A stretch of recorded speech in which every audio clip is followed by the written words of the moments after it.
Welcome into the Commanders Report postgame show. I'm your host, Jack Sperry, and today was a disappointing game for sure. 26-18, and honestly, I did predict that the Eagles would win this football game, but I thought the reason why the Commanders would lose would be their defense, and although the defense played a part, we'll talk about that on today's show. Honestly, maybe the bigger reason was the Commanders' offense, which is definitely concerning after two, let's just say, lackluster performances offensively for the Commanders these last 2 weeks. We're going to be breaking it down right here on the Commanders Report for you guys and letting you guys know if it's time to panic in Washington after 2 straight losses to playoff caliber teams. Make sure you guys click that subscribe button if you haven't already. We got extensive post-game coverage after every single Commanders game. We're currently filming this on the Commanders Report watch party. We have live watch parties for just about every single Commanders game. We'll be live once again when this team plays the Cowboys at home in Week 12. So make sure you click that subscribe button if you haven't already for extensive Commanders coverage every single day. So let's start with my first takeaway here, and this is the question on the minds of every single Commanders fan in the world. What is up with Jayden Daniels? I mean, the accuracy has been off the last 2 weeks, and honestly, it was worse today than it was against the Pittsburgh Steelers, where he missed a couple really big shots to open receivers against the Steelers last week. Now, you might look at 22 of 32 and say, hey, that's not a terrible completion percentage, but when you take into account a lot of those 22 completions were kind of were in front of 10 yards past the line of scrimmage, and Jayden, he's known for his deep ball. He was really working the middle of the field at Week 3 and beyond. He was absolutely dealing, and now over the last couple of weeks, it's been mostly Deacon and Duncan again, like it was early in the season. And he's showing a little bit of rookie fatigue. I mean, who knows if it's part of his injury here, if his ribs are still bothering him. But what's concerning about Jayden Daniels and his performances over the last several weeks is it seems like he's getting worse every single week. Where you go from the Giants game, then you go to the Steelers game where he gets worse, and now he gets even worse against the Eagles this week. And, you got to give the Eagles defense their flowers. They're a very good defensive unit. Vic Fangio has that unit flying around to all levels of the field. They got maybe one of the best defenses in football, so kudos to them. And they flew around. They played great football, but Jayden threw a bad interception. That's not characteristic of him. He had multiple passes, and really the theme of the night for Jayden, accuracy-wise, was underthrows, throwing ones in the dirt, underthrowing balls, throwing off his back foot. And, yes, he's still dealing with an injury. Yes, he's playing off a short week, and that probably didn't help his ribs in the rehab this week in terms of getting better. And, yes, the offensive line got bullied all night long by the Eagles' front. But Jayden did not play a good game today, and, I'm a believer in Jayden Daniels. I think he's going to win Super Bowls with this football team, and I think he's the next superstar quarterback in the National Football League, but it's okay to admit that today was not a good day for Jayden Daniels, and he needs to be better as the weeks go on. So I want to know, down there in the comments section, who do you blame for the loss today? Do you blame Jayden Daniels? Do you blame Dan Quinn? Do you blame Cliff Kingsbury? Do you blame the defense? Let me know down in the comments section for today's pinned comment. YouTube's going to throw an ad break here in just a couple of seconds. And when that happens, take advantage of that time by letting me know who you blame for the loss here in Week 11. So let's talk about the O-line here because it might be O time for this unit, man. I think that this offensive line has actually overperformed my expectations this year. I expected it to be one of the worst offensive lines in football, but Andrew Wiley in particular today got beat time and time and time again, specifically to Jalen Carter, who absolutely dominated this game. They had 3 sacks. They got to Jayden Daniels time and time again. They had multiple big-time TFLs and big spots in the run game as well. And just overall, the Commanders got dominated on the line of scrimmage. The Eagles looked more fresh. They looked like they had more energy. And, I have a theory as to why that is. We'll talk about that later in today's show. But the offensive line definitely did not come ready to play today, and they got their asses handed to them, plain and simply. The play just needs to improve if the Commanders are going to get back to the explosive type of offense that we saw from them earlier this season.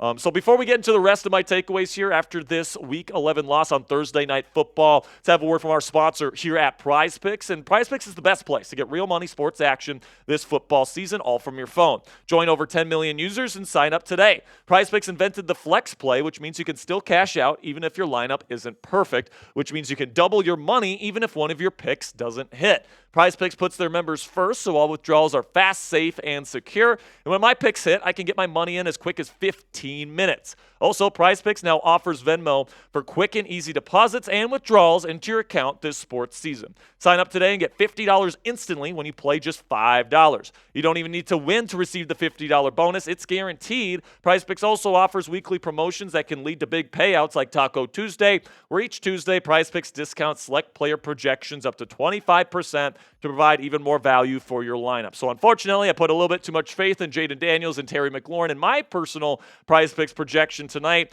So unfortunately, I did not walk away with any additional moolah. But if you know ball better than me, you guys can prove it right now by downloading the Prize Picks app today and use code CLNS to get $50 instantly after you play your first $5 lineup on Prize Picks. That's $50 instantly when you use code CLNS after playing your first $5 lineup today. Prize Picks, run your game.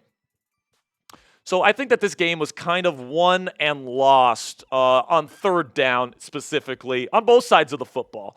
So you look on offense today, the third down efficiency, 3 of 12 for the Washington Commanders. And by the way, before it counted, they were like 1 for 9, all right, like before garbage time. So that was just not good enough for the Washington Commanders. The Eagles did a great job getting the Commanders off the field in this football game. Jayden was not good enough on third downs. And then on the other side of the ball, the Eagles were 9 of 16 on third down in this game. I mean, goodness gracious, guys, you got to be able to get a stop. And the Commanders got a couple stops in the first half, led to some field goals, led to some field goal misses, which kept the Commanders in the lead in this game for quite a bit before the Eagles eventually took over in the second half. But at the end of the day, 9 of 16 is very efficient from the Eagles offense. And because the Commanders offense was so inefficient today, the Eagles were able to dominate the time of possession battle. And in these short weeks, when the guys are fatigued, they don't have as much rest during the week, they're practicing all the time, they're coming off a game on Sunday, time of possession is huge to limit fatigue in these football games. And usually on Thursday night, the team that wins the time of possession battle wins the game. And in this football game here, the Eagles had the ball for 33 minutes, and the Washington Commanders had it for 26:50. So just an absolute domination of the time of possession for the Eagles. And before garbage time, it was even worse than that. So the defense got killed on third. I thought that they held up at some points, but they ended up losing the battle on third down, which ended up being the difference. And you know what, guys? Big picture here, I'm going to chalk this one up to fatigue. I said coming into this game, it was going to be tough. Coming off of that game against the Pittsburgh Steelers, the Steelers are a tough team to play because they're extremely physical. So this team was obviously beaten down after that physical game and a tough loss on the road. And I put it in the pregame show today, guys. It's a short week after playing Pittsburgh. It's really tough to do. It's a tough environment there in Philly that Jayden Daniels has never experienced in the NFL. And then no Marshawn Lattimore. Now that one didn't matter as much. I actually thought that the defense, if they did anything well today, they actually limited A.J. Brown as well as they could. That Samer still made some nice plays on him. But at the end of the day here, man, they lost the line of scrimmage battle on both sides of the ball. By the end of the game, they were like walking up to the line of scrimmage because they were just so goddamn tired. And, it's always hard to come off a game where you play the Pittsburgh Steelers from a week-to-week basis. It's even harder if you have to go out and play another physical team in the Eagles on a short week on the road. So I'm going to chalk this one up to fatigue. The Commanders did not look good today, but I think that now you have a little bit of a mini bye week. They should be good to go, and they should be fresh for that next game against the Cowboys at home. And because I'm chalking this one up to fatigue, I'm not panicking yet.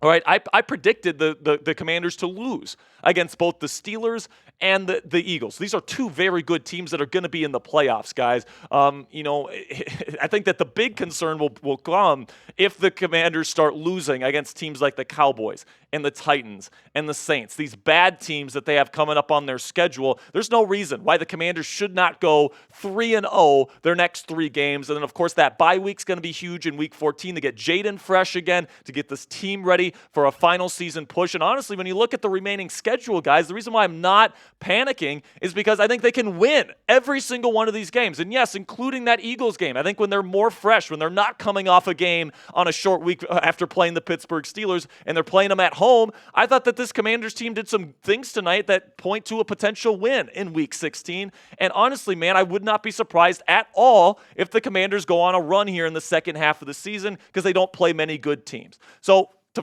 wrap up the show here, let's take a look at the NFC playoff picture. Of course, the Eagles really solidify themselves at the top of the NFC East tonight with the win, but the Commanders are still in the playoff picture, at least for now, sitting at 7-4. I expect them to still be in the playoff picture by the end of this week. And, like I said, you've got a pretty favorable schedule down the road here, down the final stretch. So hopefully Jayden Daniels and this team can rest on a mini bye here, get fresh, beat the Cowboys and the Titans at home, head into the bye, really start to get really fresh, get really healthy there, and then go on a nice 4-game stretch to finish out the season strong and head into the postseason with a chance to come away with a victory. So you be the judge. Let me know down there in the comments section, is it time to panic in Washington? I say no, it's not time to panic yet. You just lost against 2 playoff caliber teams, and the scheduling of this entire thing kind of screwed the Commanders, in my opinion. This was going to be a tough one to win, and it definitely showed itself tonight, the fatigue aspect of it. So give me a yes or a no. Is it time to panic in Washington after 2 straight losses to good teams? Make sure you guys click that subscribe button if you haven't already. I will say, if there's one criticism you can lay at the feet of the Commanders that we as Commanders fans just can't refute, is that the Commanders haven't really beat anybody legit this season. And that's an unfortunate fact right now. You look at the teams that the Commanders have beaten, you look at their win-loss record, it's going to be in the low 30%. You had an opportunity these last 2 weeks to beat a legit playoff opponent, and the Commanders weren't able to do that. And the next time you're going to be able to play a playoff caliber opponent is when you play the Eagles at home many weeks from now. So, there's going to be a lot of people that doubt this Commanders team, at least until they can beat the Eagles at home in that Week 15 matchup. But you know what, man? I like where this Commanders team is at. I like Jayden Daniels. Once this team gets more fresh, I do think this Commanders team is going to finish the season strong, and they're going to be a playoff team at the end of the day. Thank you guys for watching to the end of today's show. I will see you guys tomorrow. And until then, go raise some hail.